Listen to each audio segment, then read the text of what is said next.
Answer रायटिंगबाबत बोलत असताना एक प्रश्न आपल्याला पडत असतो की बेस्ट इंट्रो कसा लिहिता येईल. कारण आपण म्हणतो बघा की first impression is a last impression. First impression is last impression. एक प्रॉपर इंट्रोडक्शन एक्झामिनरचे अट्रॅक्शन वाढवतो. एक उदाहरण घेऊया. समजा तुम्ही एक मूवी पाहण्याचा किंवा एक पुस्तक वाचण्याचा विचार करत आहात, तर तुम्ही सुरुवातीला काय करता, त्या मूवीचा ट्रेलर किंवा त्या पुस्तकाची प्रस्तावना पाहता. जर का तुम्हाला त्या मूवीचा ट्रेलर चांगला वाटला किंवा त्या पुस्तकाची प्रस्तावना चांगली वाटली, तरच आपण त्या मूवी किंवा ट्रेलरकडे अट्रॅक्ट होतो. ओके. इंट्रोडक्शनचं देखील तसंच आहे. इंट्रोडक्शन जर प्रॉपर असेल तर एक्झामिनर देखील अट्रॅक्ट होतो. या संदर्भात प्रभावी इंट्रोडक्शन कसा लिहावा याबाबत हा व्हिडिओ आहे, जो पेड ॲन्सर रायटिंग प्रोग्रामचा भाग आहे. एक सॅम्पल म्हणून आपण यूट्यूबवर हा पब्लिश करत आहे. आजच्या आपल्या या व्हिडिओमध्ये आपण या 3 बाबी पाहणार आहे. इंट्रोडक्शन आणि त्याचे टाईप. आपण किती प्रकारे इंट्रोडक्शन लिहू शकतो हे आपण या व्हिडिओमध्ये इन डिटेल पाहणार आहे. त्यानंतर बघा advance level of introduction. Okay. त्यानंतर इंट्रोडक्शन लिहित असताना कोणत्या आपल्या चुका होतात हे देखील आपण या व्हिडिओच्या माध्यमातून डिस्कस करणार आहे. बघा, आपल्याला संभाव्य चुका सुरुवातीलाच माहीत झाल्या तर आपण त्या चुका टाळून त्या अनुषंगाने इम्प्रूव्हमेंट करू शकतो. ओके. त्यामुळे मिस्टेक्स इन इंट्रोडक्शन हा देखील मुद्दा आपण येथे डिस्कस करणार आहोत. इंट्रोडक्शन आपल्याला 4 प्रकारे लिहिता येते. पहिली तर definition based, current affairs based, त्यानंतर हिस्टॉरिकल बेस्ड आणि ॲक्टिव्ह टू पॅसिव्ह. या ठिकाणी आपण फक्त शब्द ओळख करून घेऊया की याला आपण काय म्हणतात. ठीक आहे. हे आपण इन डिटेल पुढच्या नेक्स्ट स्लाईडपासून पाहणार आहे. डेफिनेशन बेस्ड इंट्रोडक्शनमध्ये आपण काय करतो की दिलेल्या प्रश्नातील मेन कीवर्ड पाहतो. ओके. मेन किंवा ज्याला आपण प्रायमरी कीवर्ड असं म्हणतो, प्रायमरी कीवर्ड पाहतो आणि त्याची आपण काय करतो, डेफिनेशन लिहितो. हा इतका साधा सोपा काय आहे, डेफिनेशन बेस्ड इंट्रोडक्शनचा प्रकार आहे. सर्रास विद्यार्थी डेफिनेशन बेस्ड इंट्रोडक्शन लिहिण्याचा प्रयत्न करतात. त्यानंतर बघा current affairs based introduction. Current affairs based introduction यामध्ये परत 2 टाईप पडतात. एक तर तुम्ही डेटा अथवा फॅक्ट आधारित इंट्रोडक्शन लिहू शकता किंवा रिपोर्ट आधारित देखील इंट्रोडक्शन लिहू शकता. ओके. त्यानंतर बघा आपण हिस्टॉरिकल इंट्रोडक्शन लिहितो.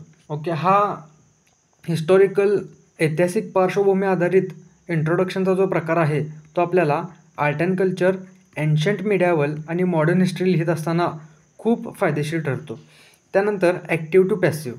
ओके. ॲक्टिव्ह टू पॅसिव्ह हा देखील बघा इंट्रोडक्शन लिहिण्याचा प्रकार खूप जास्त प्रचलित नाही आहे. पण काय होतं बघा की आपल्याला माहीतच आहे की 10 मार्काचे जे प्रश्न आहेत तर ते आपल्याला 7 मिनिटात लिहावे लागतात आणि 15 मार्काचे जे प्रश्न आहेत ते 11 मिनिटामध्ये लिहावे लागतात. अशा वेळी काय होते की या गडबडीच्या वेळी काय होऊन जाते की आपल्याला एखाद्या प्रश्नामध्ये आपल्याला पटकन सुचत नाही की मला यामध्ये काय लिहायचं आहे, की यामध्ये मला याची मी इंट्रोडक्शन काय करू, कशी स्टार्ट करू, हेच देखील आपल्याला काय होते कळत नाही. अशा वेळी काय केलं जाते की ॲक्टिव्ह टू पॅसिव्ह जे प्रश्नामध्ये दिलेलं आहे तेच शब्द फिरून आपण काय करतो, इंट्रोडक्शनमध्ये लिहितो. आता हे कसं आहे तर ते आपण UPSC PYQचा संदर्भ घेऊन आपण इन डिटेलमध्ये पाहणार आहे. त्यातला पहिला टाईप बघा डेफिनेशन बेस्ड इंट्रोडक्शन. आपण हे जे सर्व प्रश्न घेतलेले आहेत तर ते UPSCमधील PYQ आहेत. आपण या व्हिडिओमध्ये फक्त इंट्रोडक्शनच डिस्कस करणार आहे. त्यामुळे UPSC जसं 3-4 ओळीमध्ये प्रश्न विचारते तसं आपण पूर्ण प्रश्न न घेता त्यातील फक्त एक छोटासा भाग घेतलेला आहे. जो आपल्याला डिस्कस करायचा आहे तोच भाग आपण काय केलेला आहे, विचारात घेतलेला आहे. प्रश्न बघा, what is the basis of regionalism. आता यामध्ये आपल्याला सर्वप्रथम काय करावं लागते की प्रायमरी कीवर्ड्स आपल्याला फाइंड आउट करावा लागतो. यामध्ये बघा प्रायमरी कीवर्ड काय आहे, रिजनलिझम आहे. याला आपण मराठीमध्ये काय म्हणतो, प्रादेशिकतावाद असं म्हणतो. आता इंट्रोडक्शन आपली पहिली टाईप डेफिनेशन बेस्ड. यामध्ये आपण काय करणार की जस्ट याची रिजनलिझम प्रादेशिकतावादाची काय करणार, व्याख्या लिहिणार. तर ती कशी बघा, प्रादेशिकतावादाची व्याख्या काय आहे की प्रादेशिक अस्मितेवर आधारित सामाजिक, आर्थिक, राजकीय प्रणालीचा उदय म्हणजे प्रादेशिकतावाद होय, ज्यामुळे संकुचित हितांना प्राधान्य दिलं जातं. हे तो होताना झाले, हे हितांना आहे. ओके. हे आपण काय करू शकतो, एक सिंपल डेफिनेशन बेस्ड इंट्रोडक्शन अशा पद्धतीनं लिहू शकतो. हे इंट्रोडक्शन लिहिण्याचं काय आहे, एक बेसिक आहे. आपण ॲडव्हान्स लेवल इंट्रोडक्शन जो की याच व्हिडिओचा पार्ट आहे, त्यामध्ये आपण थोडंसं नेक्स्ट लेवलला जाऊन इंट्रोडक्शन पाहणार आहे. त्याच्या आधी एक आपला प्रॉपर बेस तयार व्हावा यासाठी आपण काय केलेलं आहे की या पद्धतीच्या सिम्पल इंट्रोडक्शन पाहत आहे. त्यानंतर पुढचा टाईप बघा, करंट अफेअर्स बेस्ड इंट्रोडक्शन, चालू घडामोडी आधारित इंट्रोडक्शन. आता चालू घडामोडी आधारित इंट्रोडक्शन लिहिण्याचा एक फायदा असा आहे की एक्झामिनरला हे कळून जाते की हा जो विद्यार्थी आहे त्याला करंटमध्ये काय काय घडत आहे, चालू घडामोडीमध्ये काय काय होतं हे याला काय माहीत आहे. हा आपला काय होतो, प्लस पॉईंट ठरतो. त्यामुळं बघा, करंट अफेअर्स बेस्ड इंट्रोडक्शन लिहिणं खूप गरजेचं आहे. कारण की 100पैकी एक 60 ते 70 विद्यार्थी हे डेफिनेशन बेस्ड इंट्रोडक्शनच लिहिणार आहेत. अशावेळी आपला एक वेगळेपण, युनिकनेस आपल्याला दाखवण्यासाठी आपण करंट बेस्ड इंट्रोडक्शन लिहू शकतो. तर तो कसा, ते आपण प्रश्नाच्या माध्यमातून पाहूया. प्रश्न बघा, discuss the major objective of population education असा आहे. ठीक आहे. यातला आपला पहिलं प्रिन्सिपल, पहिला काय करायचं, प्रायमरी कीवर्ड फाइंड आउट करायचा. आता प्रश्नामधला प्रायमरी कीवर्ड काय आहे, तर हा आहे पॉप्युलेशन एज्युकेशन. ओके, याचे आपल्याला इंट्रोडक्शन करायचे आहे. तर ती कशी करणार, तर बघा, आपल्याला चालू घडामोडीमध्ये काय घडलेलं आहे का या संदर्भात, तर ते आपल्याला यामध्ये पाहावं लागेल. तर बघा, आपल्याला न्यूज माहीत होती बघा की भारतानं काय केले, नुकताच भारताने चीनला मागे टाकून भारत हा सर्वाधिक लोकसंख्येचा देश बनलेला आहे. हे आपल्याला न्यूज माहीत होती. तर तेच आपण काय केलं, इंट्रोडक्शनमध्ये लिहिलं. या संदर्भात लोकसंख्याशास्त्रीय शिक्षण काळाची गरज बनलेली आहे. बघा, हे इंट्रोडक्शन किती एक प्रॉपर म्हणजे डेफिनेशन बेस्ड इंट्रोडक्शन लिहिण्यापेक्षा करंट अफेअर्स बेस्ड इंट्रोडक्शन या पद्धतीनं जर का लिहिलं तर किती छान वाटते बघा. त्यानंतर पुढचा टाईप बघा, हिस्टॉरिकल, ऐतिहासिक पार्श्वभूमी आधारित इंट्रोडक्शन. प्रश्नाच्या माध्यमातून समजून घेऊया. प्रश्न पहा, political and administrative reorganisation of state, राज्यांचं पुनर्गठन, has been continuous on going process since mid 19th century, discuss with example. प्रश्नामध्ये काय म्हटलेलं आहे की मिड 19th century म्हणजेच काय, 1850 नंतर. ओके, प्रश्न आपण मराठीत पाहूया की राज्य पुनर्गठनाची प्रक्रिया जी आहे तर ती 1850 नंतर चालू झालेली एक अविरत प्रक्रिया आहे. ओके, हे आपल्याला डिस्कस करायचं आहे आणि उदाहरणासह आपल्याला स्पष्ट देखील करायचं आहे. आता बघा, यामध्ये मी ऐतिहासिक पार्श्वभूमी कशी लिहिणार तर ते आपण पाहूया. प्रश्नामध्ये बघा, प्रश्नामध्येच आपल्याला सांगितलेलं आहे की 1850 नंतरचं. ठीक आहे, तर आपण तिथून विचार करत येऊ. इंट्रोमध्ये आपण काय लिहू शकतो बघा, डलहौसीने संस्थाने खालसा धोरणांतर्गत अनेक संस्थानांच्या प्रादेशिक सीमा बदलल्या. बरोबर आहे का बघा, त्याने अनेक संस्थाने काय केलेत, खालसा केलेत आणि अनेक संस्थानांना आपल्यामध्ये जोडून घेतले. म्हणजेच काय केले, एक प्रकारचं पुनर्गठन केलेलं आहे आणि तेच आपण इंट्रोडक्शनमध्ये लिहिले. बघा, डलहौसीने संस्थाने खालसा धोरणांतर्गत अनेक संस्थानांच्या प्रादेशिक सीमा बदलल्या, तेव्हापासून सुरू झालेली राज्य पुनर्गठनाची प्रक्रिया आज तागायत सुरूच आहे. या प्रश्नामध्ये आपण काय केलं, थोडक्यात की इतिहासाचा संदर्भ देण्याचा प्रयत्न केला आणि अशा पद्धतीनं आपण याचा इंट्रोडक्शन केलं की राज्य पुनर्गठन बघा की डलहौसीने काय केलं, संस्थाने खालसा केलेत. त्यानंतर पुढं काय झालं बघा, 1905 मध्ये बंगालची फाळणी झाली. हे देखील काय आहे, राज्याचं पुनर्गठनच आहे, सीमा बदलल्या. त्यानंतर अजून आपण पुढे येऊ, 1947 मध्ये पाकिस्तान विभक्त झाला. हे देखील काय, पुनर्गठन आहे. त्यानंतर भारत स्वतंत्र झाल्यानंतर 1956च्या आसपास काय झालं की अनेक राज्यांनी भाषा आधारित राज्यांची मागणी करण्यास सुरुवात केली, भाषा आधारित राज्य. ओके, हे देखील काय आहे, पुनर्गठनच आहे. बरोबर आहे, आणि ही मागणी अजून देखील सुरूच आहे. यानंतर बघा, अनेक युनियन टेरिटरी बनल्या. त्यानंतर अनेक युनियन टेरिटरीचं एकीकरण केलं. ठीक आहे, दादर नगर हवेली दीव दमण यांना आपण एकत्रित केलं. हे देखील काय आहे, पुनर्गठन आहे. पुढे बघा, सध्या आपण एक महाराष्ट्राचं उदाहरण घेऊ बघा की महाराष्ट्रातून सेपरेट विदर्भ निर्माण करण्याची मागणी होत आहे बघा. हे देखील काय आहे, पुनर्गठन आहे. जर आपण आपण जर का दक्षिण भारताकडे गेलो तर तिथं काय होतं, तुलुनाडूची मागणी होत आहे, तुलुनाडू. ओके, पुढं आपण जर का विचार करू, नॉर्थ ईस्ट इंडियामध्ये काय होतं आहे, ग्रेटर नागालँडची मागणी होत आहे. हे देखील काय आहे, पुनर्गठन आहे. अर्थात हा एक म्हणजे हे सर्व मुद्दे जे आहेत आता मी हे जे तुम्हाला सांगितलेत हे सर्व बाबी आपल्याला मेन बॉडीमध्ये लिहावे लागणार आहेत. फक्त हा मुद्दा थोडासा व्यवस्थित कळावा यासाठी मी तुम्हाला हे एक्सप्लेन केलं. ठीक आहे, लक्षात येते. ऐतिहासिक पार्श्वभूमी आधारित इंट्रोडक्शन कसा लिहिता येईल. ओके, पुढे जाऊ आपण.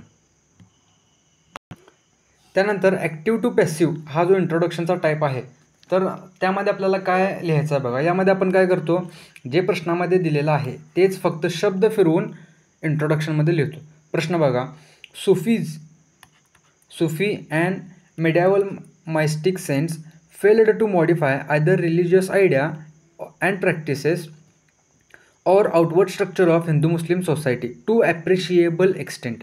प्रश्नामध्ये काय म्हटलेलं आहे की सुफी संत किंवा मध्ययुगातील जे संत होते तर त्यांनी समाजामध्ये चांगले प्रयत्न केले आहेत, नाही असं नाही, पण एक ॲप्रिशिएबल एक्सटेंट म्हणजे एक आपण काय म्हणू शकतो याला, एक उल्लेखनीय स्तरापर्यंत त्यांनी काम केलेलं नाही असा आपल्याला प्रश्न विचारलेला आहे. आणि त्या संदर्भात आपल्याला हा जो कीवर्ड आहे कॉमेंट असा विचारायला. आता यामध्ये आपण काय करू शकतो बघा, की जे प्रश्नामध्ये दिले तेच फक्त शब्द फिरवून आपल्याला लिहायचे आहेत. बघा, इंट्रोडक्शन मी कसं करणार, सुफी तसेच इतर मध्ययुगीन संतांनी भारतीय समाजाचे पुनरुज्जीवन केले, तथापि याचा प्रभाव सखोल रुजलेला नाही. जे प्रश्नामध्ये म्हटलेलं आहे तेच फक्त आपण शब्द फिरवून इंट्रोडक्शनमध्ये लिहिलं. अजून एक आपण एक्झाम्पल घेऊ, यातून तुम्हाला आणखीन समजून येईल. प्रश्न बघा, to what extent urban planning and culture of IVC stands for Indus valley civilisation, Sindhu सभ्यता. Okay, Indus valley civilisation provided input to the present day urbanisation. प्रश्नामध्ये काय म्हटलेलं आहे की समकालीन युगातील जे शहरीकरण आहे तर त्याला इनपुट देण्याचं कार्य IVCनं केलेलं आहे असं आपल्याला प्रश्नामध्ये म्हटलेलं. आता आपण इंट्रो कसा करू शकतो बघा, कसे शब्द फिरवायचे आहेत बघा. सिंधू सभ्यता ही शहरी सभ्यता होती, ज्या सभ्यतेचा समकालीन युगातील शहरीकरणावरही प्रभाव पडलेला आहे. जे प्रश्नामध्ये म्हटले तेच आपण शब्द थोडेसे बदलून इंट्रोडक्शन लिहिले. आता बघा, ॲक्टिव्ह टू पॅसिव्ह हा आपल्याला कधी वापरायचा आहे, जेव्हा मला प्रश्नामध्ये काय लिहायचं आहे हेच मला सूचना झाले. ओके, इंट्रोडक्शन प्रश्नाची सुरुवात कशी करू, इंट्रोडक्शन कसं करू हे मला लक्षात येईना झाले, तेव्हा तुम्ही ॲक्टिव्ह टू पॅसिव्ह हा जो टाईप आहे याचा वापर करू शकता. इथपर्यंत आपण काय केलेलं आहे की इंट्रोडक्शन, एक बेसिक इंट्रोडक्शन पाहिलेलं आहे. ठीक आहे, पण एक्झाममध्ये आपल्याला थोडंसं एक ॲडव्हान्स लेवलचं इंट्रोडक्शन लिहिणं गरजेचं आहे. त्यामुळे व्हिडिओचा इथून पुढचा पार्ट जो आहे तर तो त्याचा शब्द व्यवस्थितपणे ऐकत चला, तुम्हाला याचा खूप फायदा होईल.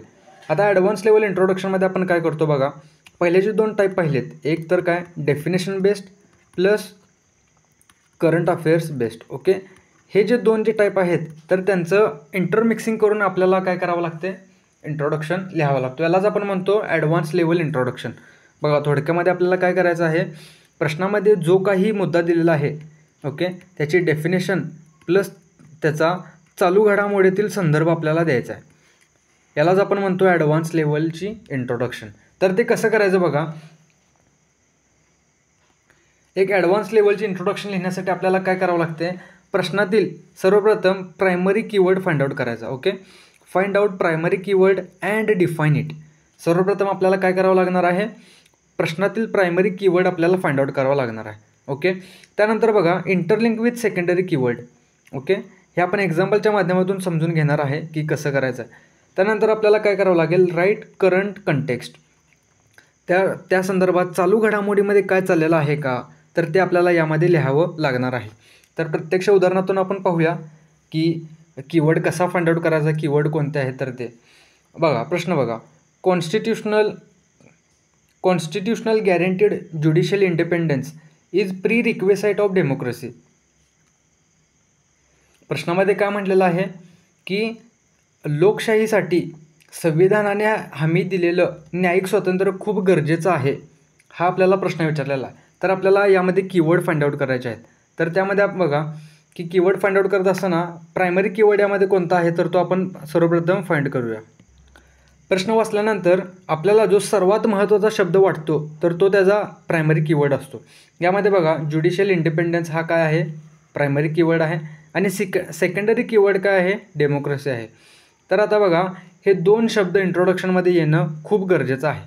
ठीक आहे. आता कसं इंट्रोडक्शन आपण लिहू शकतो तर ते पाहूया. या ठिकाणी थोडंसं व्यवस्थित लक्ष द्या. आपण काय केलं बघा, कलम 50मध्ये न्यायिक स्वातंत्र्य नमूद आहे. बरोबर आहे, आपल्याला तोंडपाठ असते तेच आपल्याला यामध्ये लिहावं लागणार आहे. ज्याचा अर्थ, इथून आपली डेफिनेशन स्टार्ट होते. ओके, ज्याचा अर्थ विधिमंडळ आणि कार्यकारी मंडळाने न्यायपालिकेपासून फारकत घेणे होय. ओके, एक्झिक्युटिव्ह, ज्युडिशरी आणि लेजिस्लेटिव्ह हे दोन्ही, या तिन्हीमध्ये काय असायला पाहिजे, हे तिन्ही विभक्त असणे गरजेचं आहे. ओके, हेच आपण यामध्ये लिहिलेलं आहे की एक्झिक्युटिव्ह आणि लेजिस्लेटिव्ह जी बॉडी आहे, विधिमंडळ आणि कार्यकारी मंडळ, याने न्यायपालिकेमध्ये जास्त दखल घेऊ नये. यालाच आपण साध्या भाषेत काय म्हणतो, न्यायिक स्वातंत्र्य असे म्हणतो. ठीक आहे. न्यायिक स्वातंत्र्य आपण डिफाईन केलं, जो की आपला काय होता, प्रायमरी कीवर्ड होता. त्यानंतर बघा, डेमोक्रेसीबाबत देखील यामध्ये डेमोक्रेसी हा देखील शब्द यामध्ये आलेला आहे, जो की आपला काय आहे, सेकंडरी काय आहे, कीवर्ड आहे. तर बघा, आपण त्याचाच एक रेफरन्स देत आपण पुढं मुद्दा लिहायचा की निरोगी लोकशाहीसाठी न्यायिक स्वातंत्र्य अनिवार्य आहे. अर्थातच बघा की यामध्ये आपण न्यायिक स्वातंत्र्य देखील डिफाईन केलं आणि डेमोक्रेसी हा शब्द यामध्ये होता, तर तो देखील काय केला, यामध्ये आणण्याचा प्रयत्न केला. पहा, लक्षात येते का की ॲडव्हान्स लेवल इंट्रोडक्शनमध्ये मी तुम्हाला काय बोललेलो की एक आपली डेफिनेशन येणं गरजेचं आहे, प्लस करंट कंटेक्स्ट यामध्ये येणं गरजेचं आहे. आता बघा, यामध्ये आपण करंट कंटेक्स्ट तर लिहिलेला नाही, यामध्ये आपण काय केले, आर्टिकल लिहिलेले आहेत. ओके, आर्टिकलचा आपण यामध्ये काय केलेला आहे, वापर केलेला आहे की कलम 50 आपण यामध्ये वापरलेला आहे. यामुळे एक्झामिनरला एक हे देखील कळून जाईल की याला संविधानाची कलमं देखील काय आहेत, पाठ आहेत. ओके, आणि हा एक काय आहे, प्रभावी इंट्रोडक्शन आहे. अजून एक आपण उदाहरण घेऊ ज्यातून आपल्याला अजून व्यवस्थितपणे समजून येईल. प्रश्न बघा, what do you understand by moral integrity and professional efficiency in the context of corporate governance.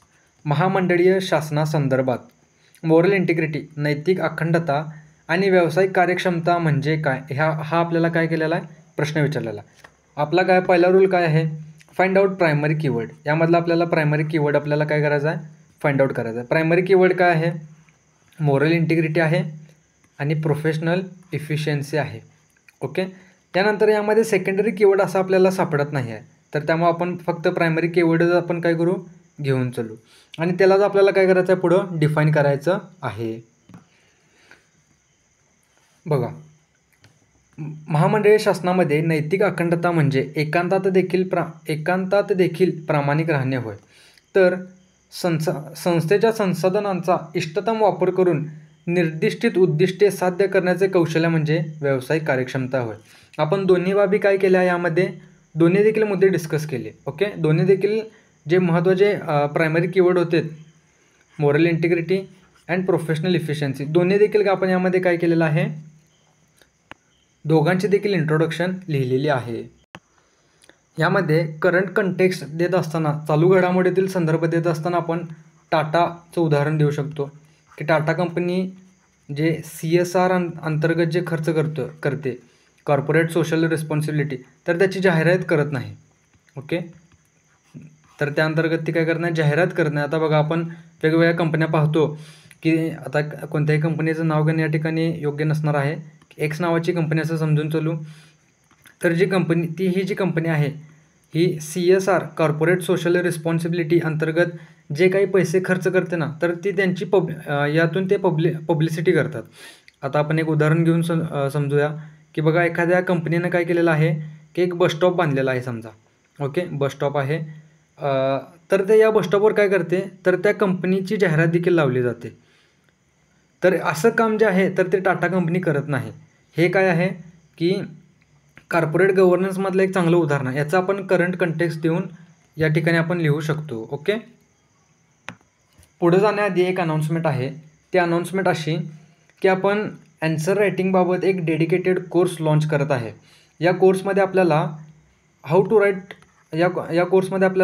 To right introduction, त्यानंतर प्रेझेंटेशन कसं करावं, त्यानंतर मेन बॉडी कशी लिहावी, त्यानंतर कन्क्लुजन कसं करावं, या संदर्भात इन डिटेल आपण चर्चा करणार आहे.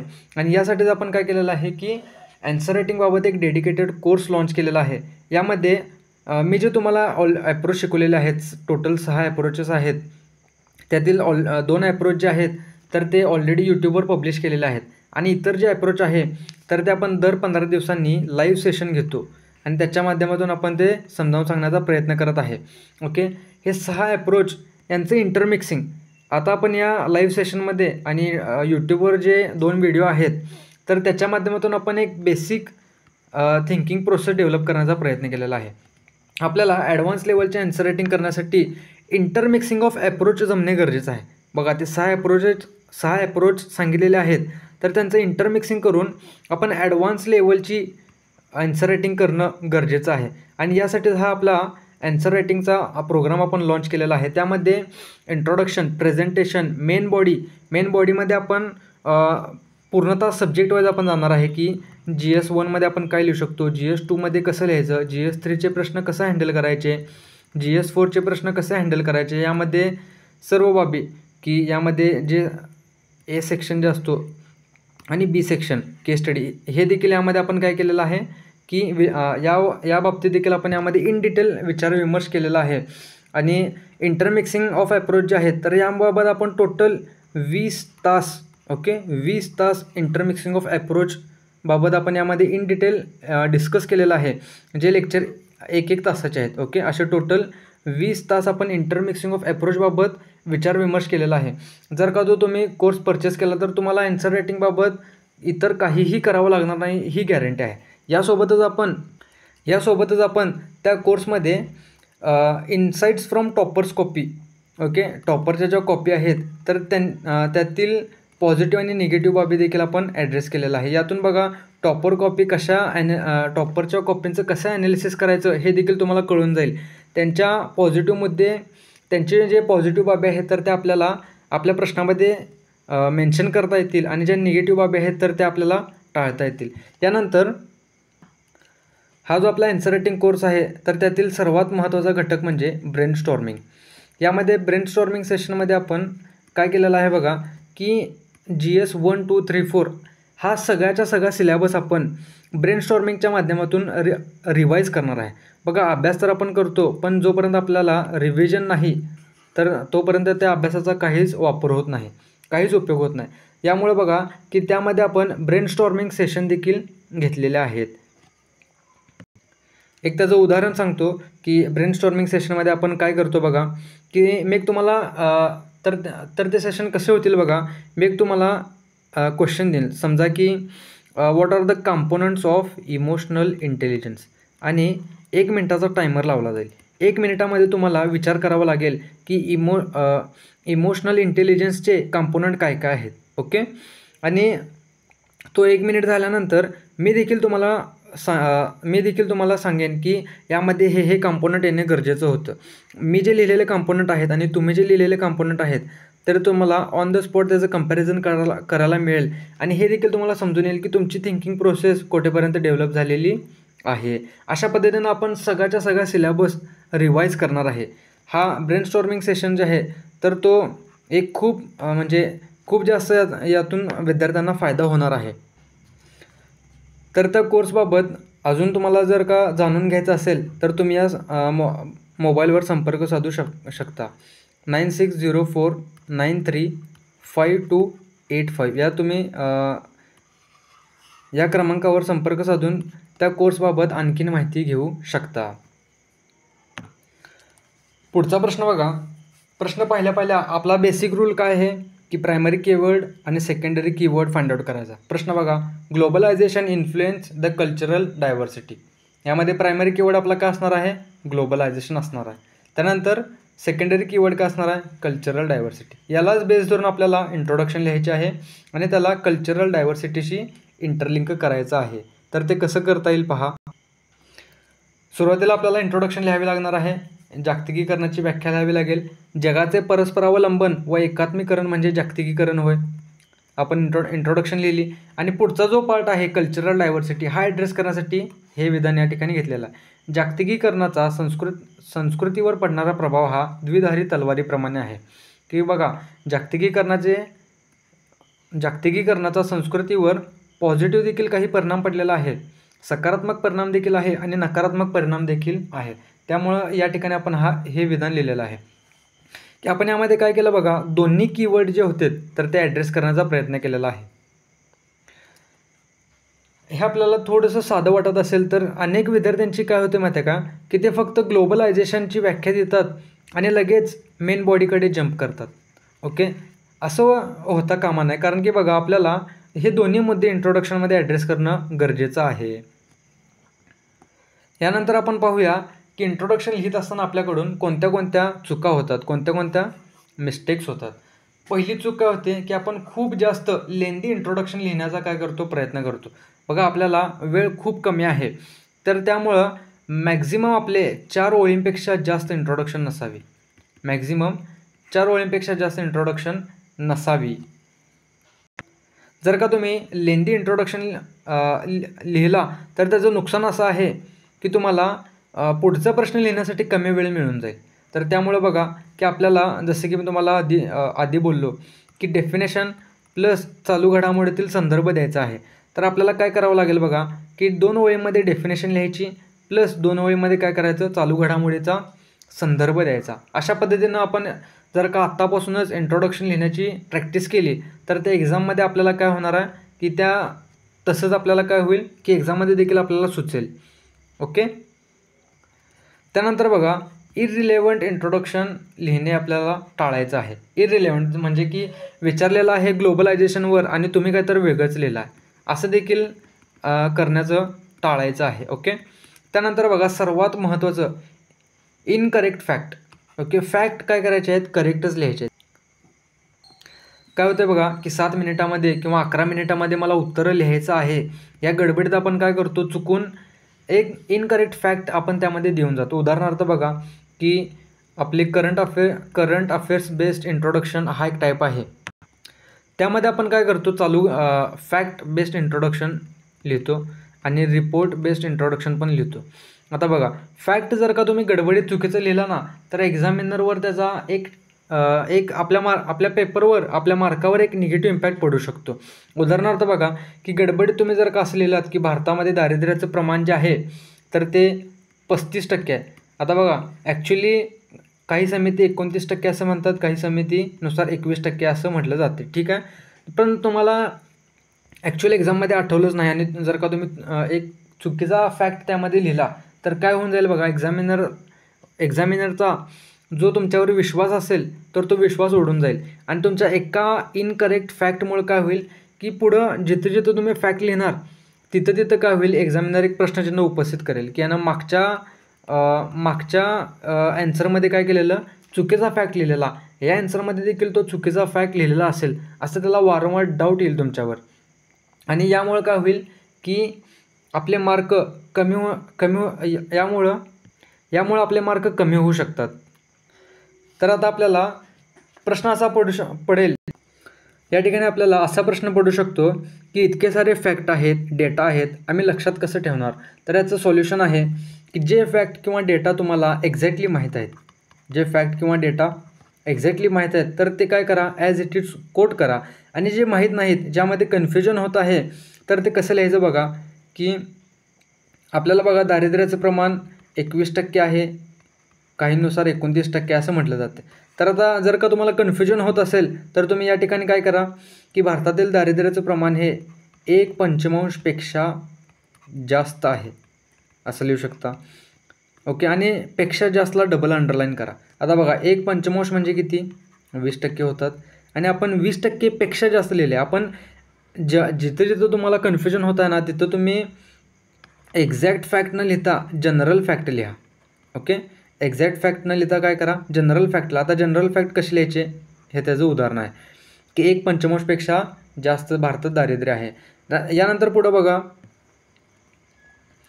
की समजा तुम्हाला आठवत नाही आहे की कृषी किती टक्के लोकांना रोजगार देते.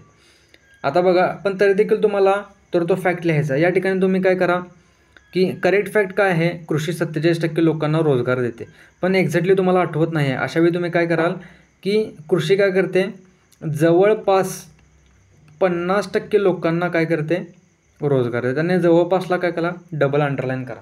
आता जवळपासचा अर्थ 47-48% असा देखील होतो आणि जवळपास 50%चा अर्थ 52-53 असा देखील होतो. हे दोन्ही पण जवळपास 50 आहेत ना. लक्षात येते का बघा? तर या टेक्निक काय होतं तुम्हाला उपयोगी पडतात.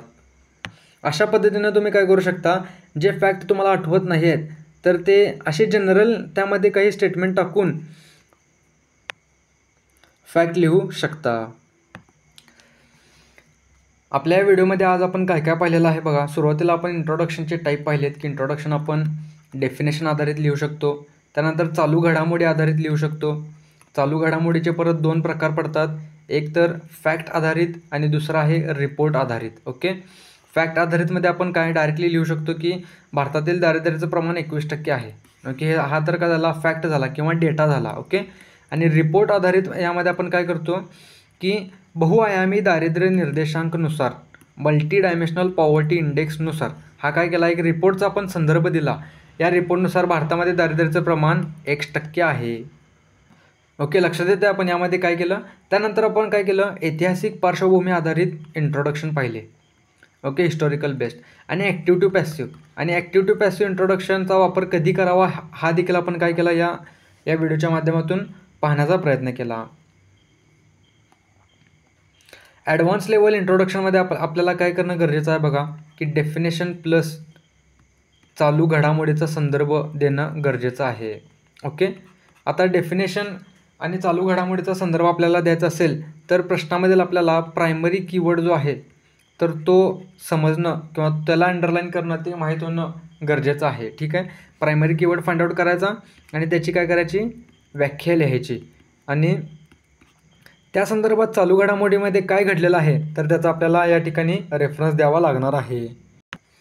जर या व्हिडिओच्या माध्यमातून तुम्हाला असं वाटत असेल की या व्हिडिओच्या माध्यमातून माझ्या तयारीला एक वेगळी दिशा मिळत आहे, माझ्या प्रिपरेशनमध्ये व्हॅल्यू ॲडिशन झालेले आहे, तर तुम्ही आपल्या चॅनलला सबस्क्राईब करा आणि हा जो डेटा आहे हा जो कंटेंट आहे तर तो इतर विद्यार्थ्यापर्यंत पोहोचावा यासाठी तुम्ही आपल्या फेलो ॲस्पिरंटसोबत शेअर देखील करा. थँक्यू.